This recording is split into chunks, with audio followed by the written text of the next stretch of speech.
Zu den Vorreitern der Länder, in denen sowohl der Einsatz digitaler Medien in der Kita bereits sehr ausgeprägt ist und in denen auch schon viel dazu geforscht wurde, zählen die USA.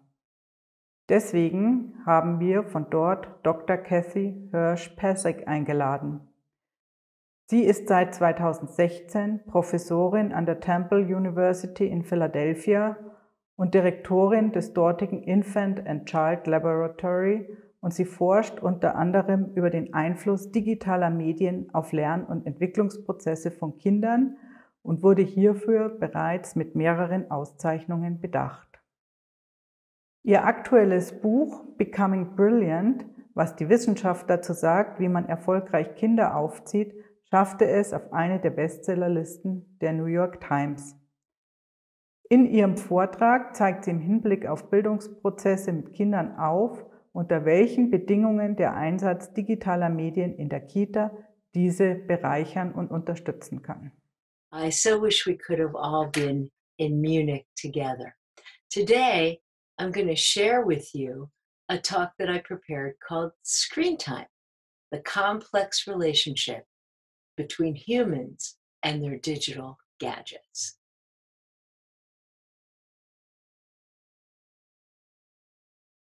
Let's first start by examining the landscape.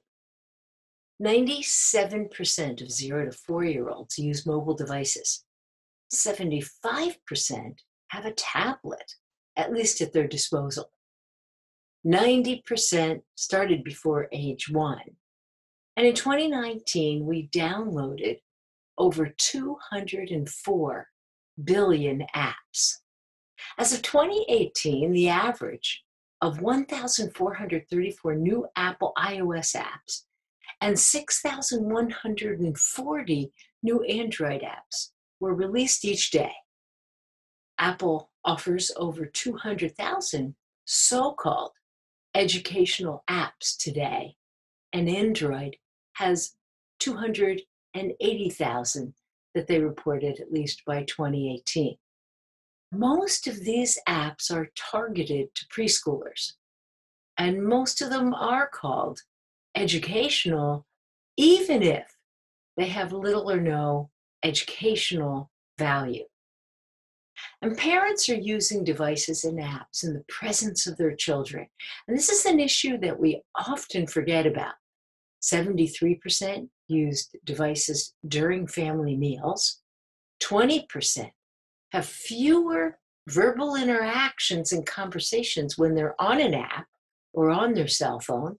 And 30% of parents are more distracted when their children are at a playground or even at a swimming pool.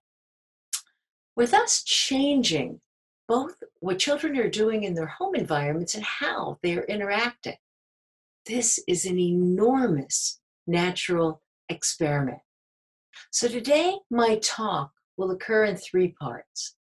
First, I want to talk about how do young children learn, and I'll ask how we can maybe adapt what we do in screen time so that it best matches how the human brain works.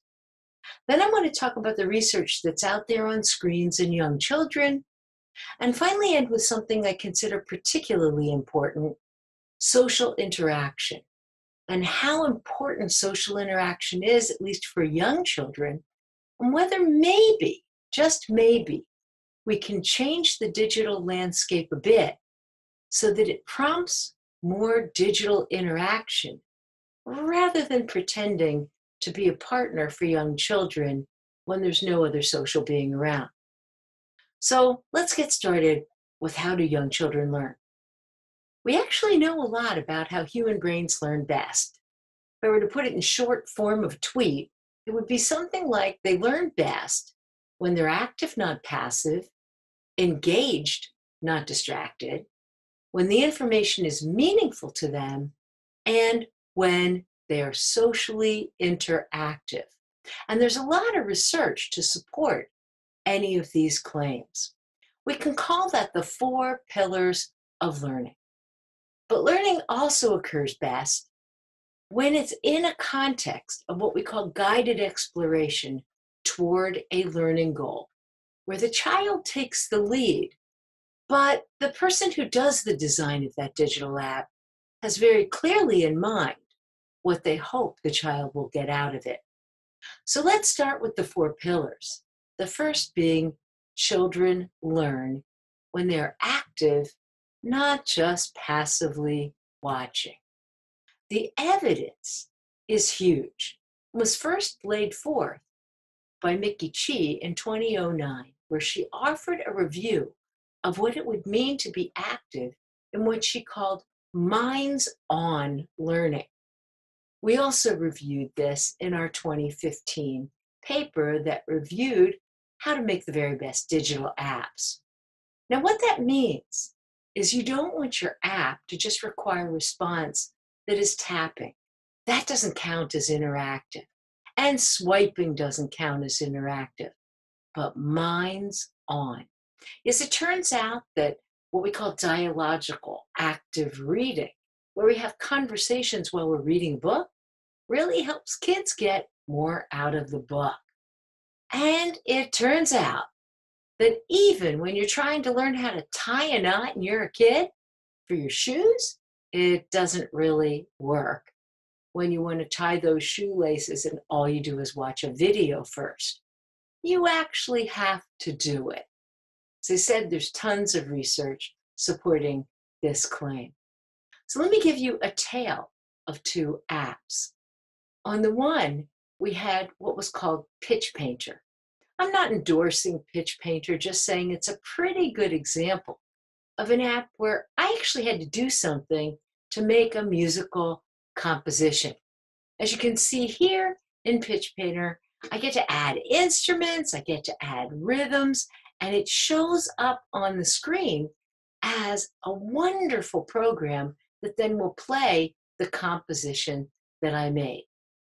Here we see a more passive example in Teach Me, where you can see that Keith did okay in his numbers, not so good in his letters, a little bit okay in his shapes. Gosh, that's like a report card.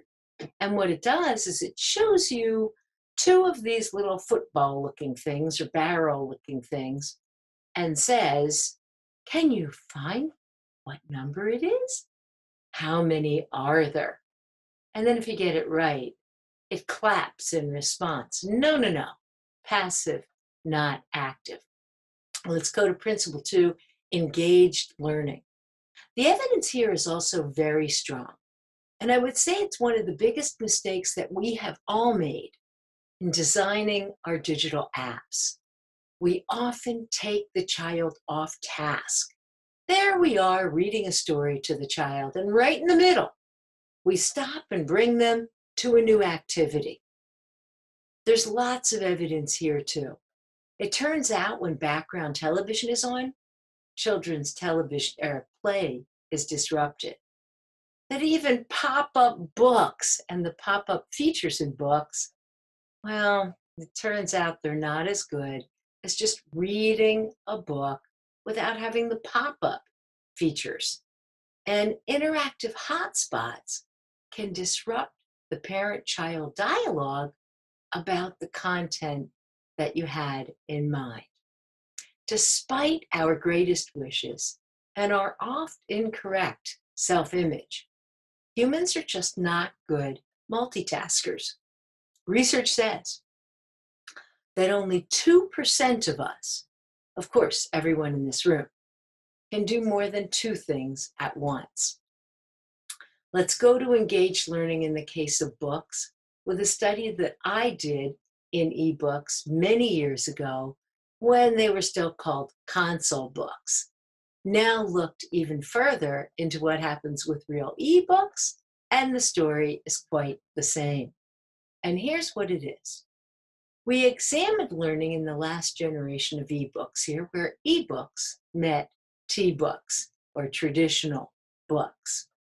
And we asked, do ebook consoles promote the kind of dialogic parent-child interactions that predict later reading? And the stark answer to our question was no. When 83 to 5-year-olds were randomly assigned to read matched or ebooks with their children, we found that when reading traditional books, parents talk more about the story, less about behavior. Stop, don't press. And they talk more about what's going on behind the story, allowing children to make inferences.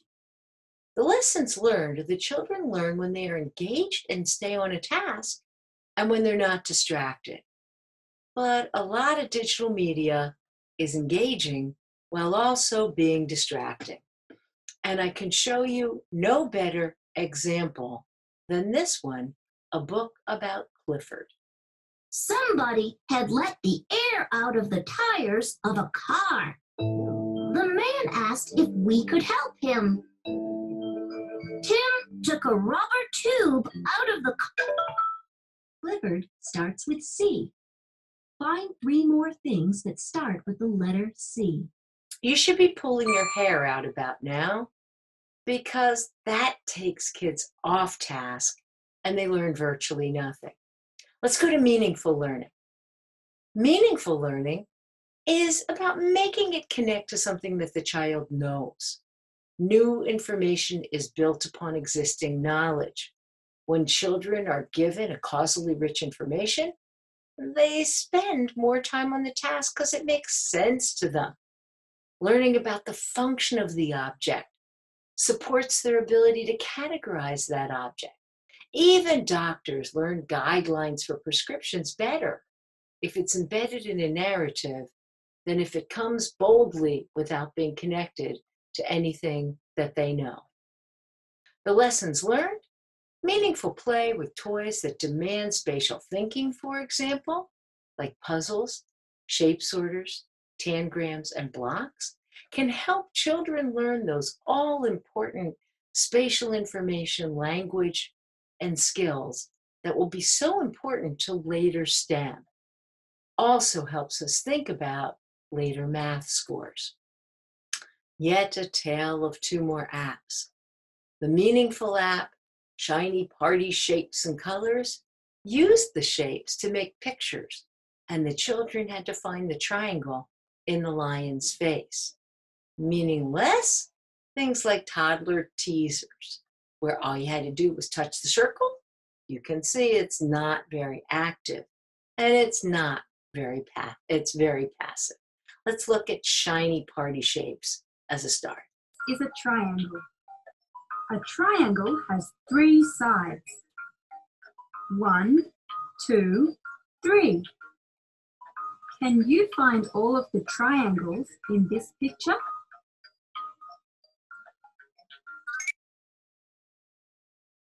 That gives you the idea. And meaningless really misses the boat. And I would say, by the way, even the meaningful wasn't very meaningful because it started out with a direct instruction to start with. But okay, but compare it, if you would, to this.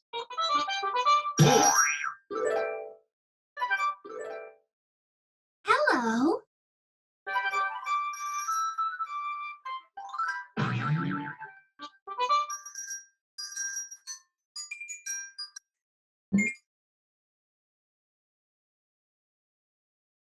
By now you should be asking, what's that about?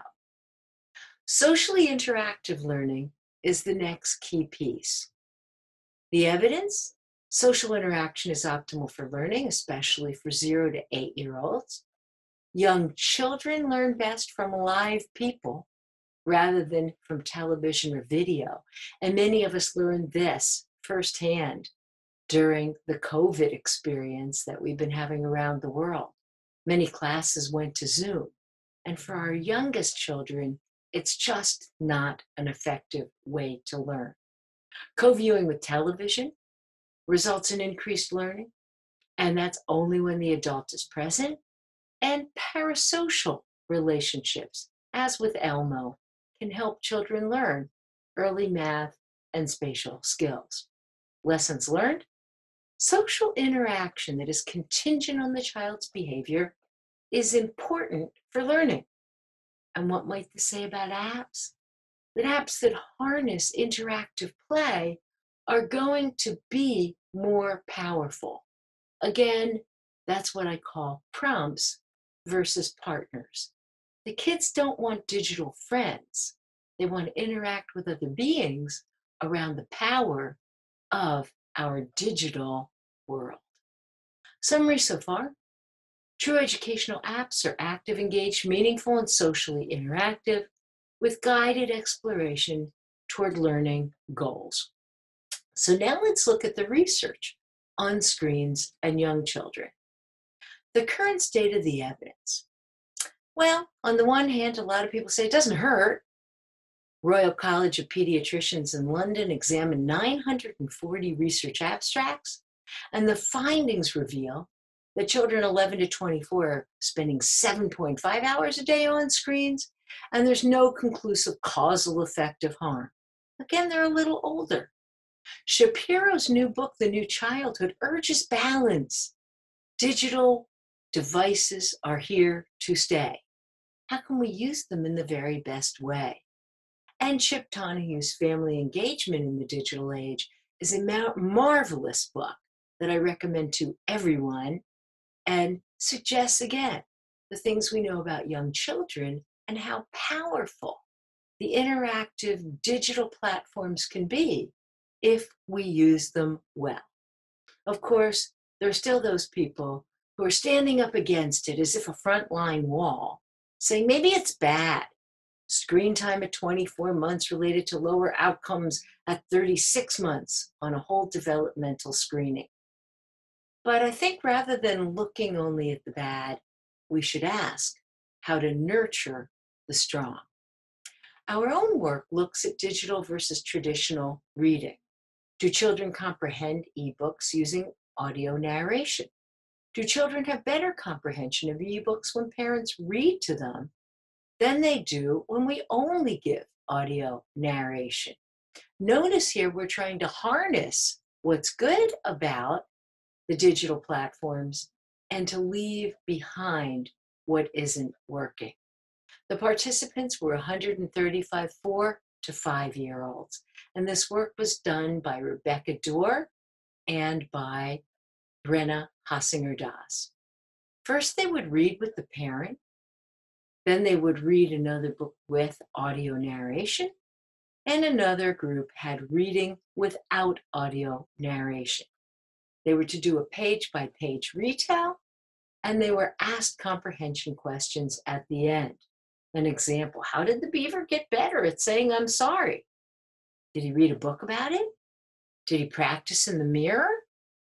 In what cases could they answer more accurately and make inferences in comprehension questions? In the page-by-page retell, the story was very clear. And what you see here is the parent trumps the independent audio, and that is better than the independent no audio. So it's not as if it doesn't confer some advantage, but it's not as good as having an interactive adult around. In the comprehension questions, here again, you see the same pattern. The parent is what calls the day, with independent audio next and independent no audio falling in last place. So children are getting it, and it's not as if the digital adds nothing, but if there's an adult around, it's even better. Other work asked whether children can learn vocabulary from a screen. This was a study that Rebecca Dorr led with a whole group of authors, including David Dickinson, Roberta Golinkoff. We had 33 low-income 4-year-olds play a game that we designed. They were asked to learn 5 new words, and they needed to know the words to advance the game. Children showed progress in receptive and productive word learning for target, but not words that they had never heard before. Suggesting again that when you use the digital right, notice that you had to get the words to move on to the next screen in the story, then they really can learn from digital platforms. And some current work is asking whether children can learn spatial skills, precursors to STEM, by using an on-screen game that we created where they have to put together a puzzle in digital or concrete or control. And by gosh, what we saw is that when the children could solve those puzzles, they got to go to over here, various places on the map. And as a whole, the kids did very, very well in this task. And only the kids who were from under-resourced neighborhoods did much worse in the digital platform than in the live platform. This joins a cadre of studies that demonstrate that young children can learn from digital presentations if they are designed right, if they are active, engaged, meaningful, socially interactive. And you see data coming out of PBS Kids, the Michael Cohen group with Pocoyo playsets, and Krikorian has showed that toddlers' word learning can happen from contingent and non-contingent video on touch screens, a paper that was published in 2016. But for the most part, for younger children, it looks like most of the learning happens, or the best learning happens, when there's an adult who's there. So let's go to why the adult is so very important. Social interaction. How important is that social interaction? And what do I mean when I keep talking about prompts or partners? Well, when adults are around, they often are cut out of the interaction when the digital comes in. We did a study, this was with Jen Zosh as the lead author, where we looked at digital versus traditional shape sorters. 24 two-year-olds and parents, notice this is a little younger age group. They played with the shape sorter, and though the amount of talk is the same in both conditions, what we found is that the toy talks too much. And the relevant spatial talk that happens, that is labeling the shapes like triangle, rectangle, and circle, does happen a little bit more when using the traditional toy than the toy.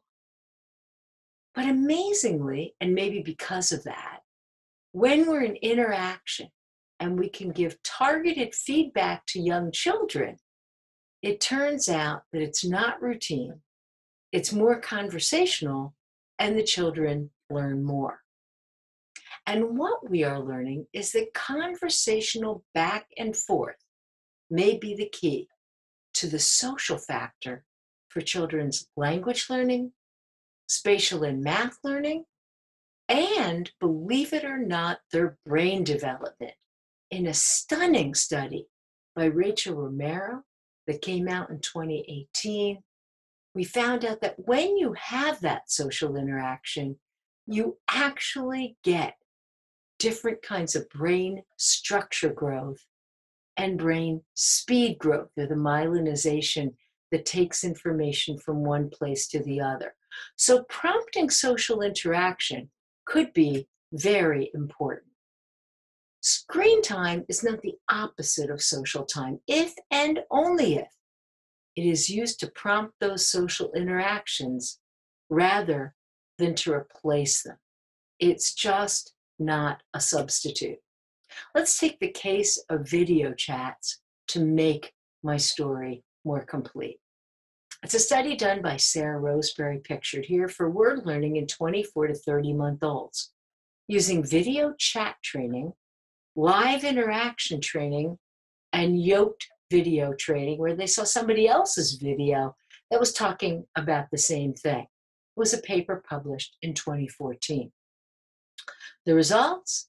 How did the children respond to video chats compared to live interactions?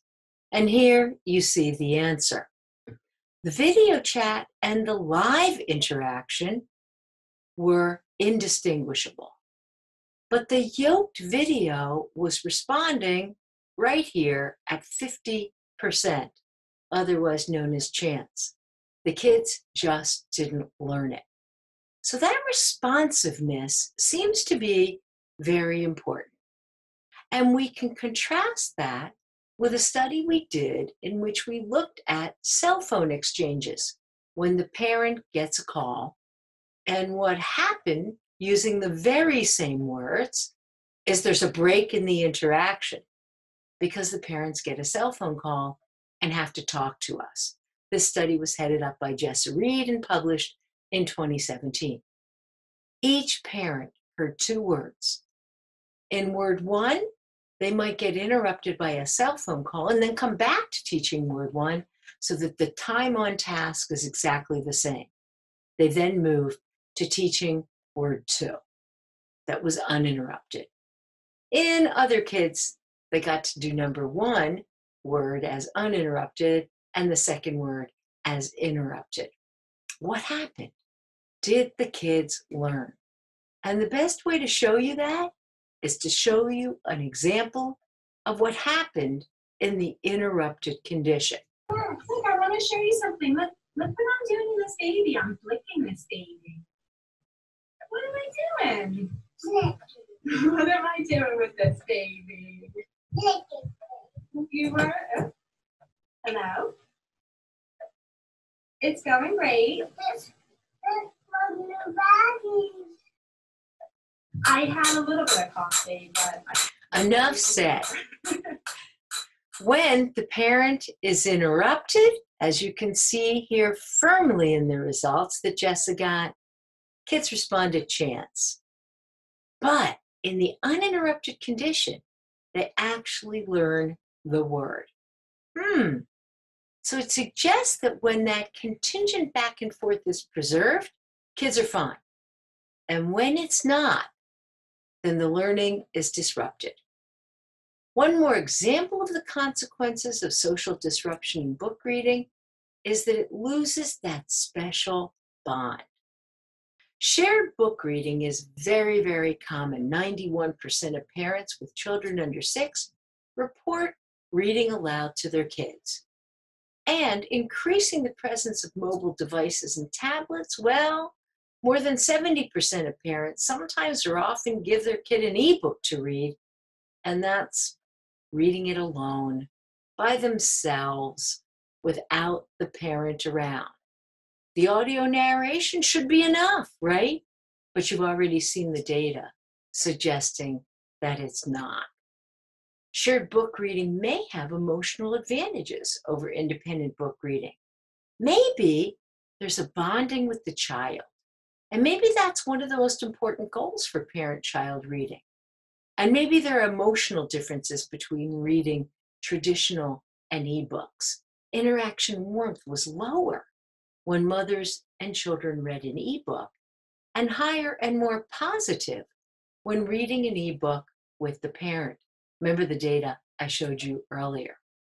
So here we explored ebooks and traditional books for emotional responsiveness using a multi-sensor of skin conductivity that looks at physiological arousal, facial affect coding, and self-reported emotion.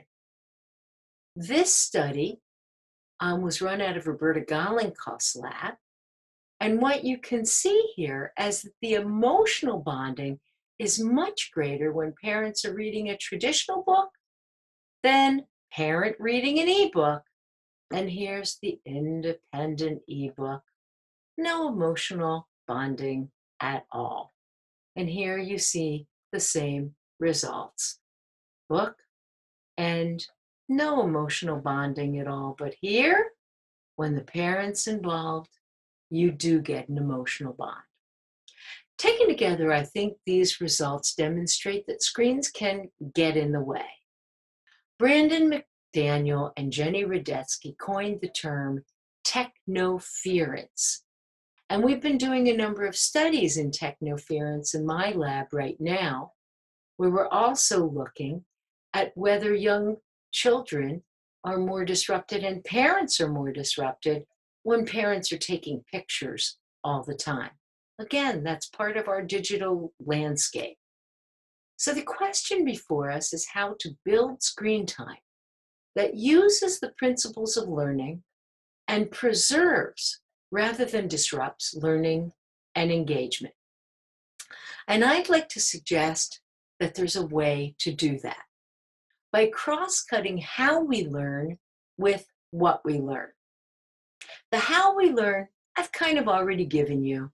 If it's fun, active, engaged, meaningful, and socially interactive, by now you should have the tweet, then at least what you have is something that abides by the learning principles. Now the question is, what do you want to learn? And here are what we call the 6 C's that Roberta Gollenkoff and I wrote of in our latest book, Becoming Brilliant. Collaboration, learning how to get along with other people. Built on that is communication, learning how to show and tell a joint story. Learning your content, which is about making connections and also learning to learn skills. Learning critical thinking about problem solving and creative innovation and confidence. Confidence built on creative innovation and critical thinking, which is built on content, which is built on communication, which is built on collaboration. What do we want to achieve with the app or program we have created? And once we know the answer to that question, then we can deliver an app or a digital program that will do the most for young children. Does it meet the how? Fun, active, engaging, meaningful, and socially interactive? And how many of the important 21st century skills are we capturing in our cross-cutting model? So, using the science of learning to evaluate apps, there are lessons for parents, developers, designers, and educators. Is it active? A lot or a little? Could this be done without technology? Is there guided exploration toward a learning goal? Well, if the answer is no, then it probably isn't going to be educational. And I would put a special emphasis on social emotional interaction, the powerful ingredient that makes relationships happen. And fostering relationships may be the key to strong learning and strong social outcomes, things that I believe we can put into the digital environment to help build those relationships rather than to quash them. Social media and digital platforms are not partners for young children. We don't need digital friends, even though I know there are a lot of groups out there trying to create literal digital friends. They should be prompts for learning that engage social partners. So the challenge for the industry by me is to create what I'll call wave 3 of the digital revolution by preserving the power of human relationships as we access the world of knowledge. To keep it all in mind, active, engaged, meaningful, and socially interactive, help children learn, #learning goal, #early education. And I invite all of you to join our Twitter at Kathy and Roe, where we post the latest information as it happens. And check out our discussion of these issues in some of our pieces, The Power of Human, Reinventing Technology to Prompt More Social Connection, Putting Education Back in Educational Apps, and of course, by thinking about the Temple of the True educational app with guided exploration toward learning goal to anchor all of these pillars. Thanks to so many people, to the undergrads, graduate students, postdocs, families who made it all possible, to the folks who have funded us over the years. And if you do have questions, I am more than happy to answer them. So I hope this was valuable to all of you. It's exciting to be here. And again, I wish I could be here in person to hear all of your questions. And I would sure like to get some feedback on this because I want it to be helpful as we move into wave 3 of the digital revolution for young kids. Thanks so much.